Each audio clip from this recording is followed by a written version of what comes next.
Hi, I'm Andrew, and today I'm here to show you how to perform a perfect Rehau join.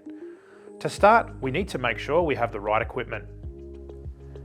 Correct PPE, pipe shear, pipe, compression sleeves, fittings, expander heads, expander tool, and approved tooling, either the Rehau L1 or Rothenberger axial tool.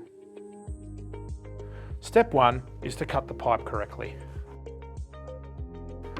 It's vital that we have a 90-degree cut and ensuring that our pipe cutter has a damage-free blade.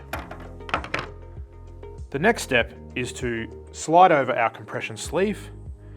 It's vital that this step is done, as after we expand the pipe, it will be impossible to get the sleeve back off. The next step is to select the correct expander head.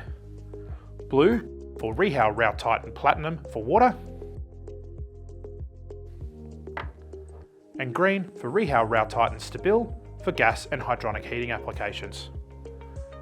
The next step is to insert the expander head onto the tool, inserting the expander into the pipe, expanding once, then turning the pipe 30 degrees and expanding again. This ensures that there is a perfectly round internal surface. The next step is to insert the fitting into the end of the pipe. The next step is to insert the pipe into the jaws of our tooling, pressing and holding the button until the compression is complete. And there you have it, a perfectly executed Rehau join.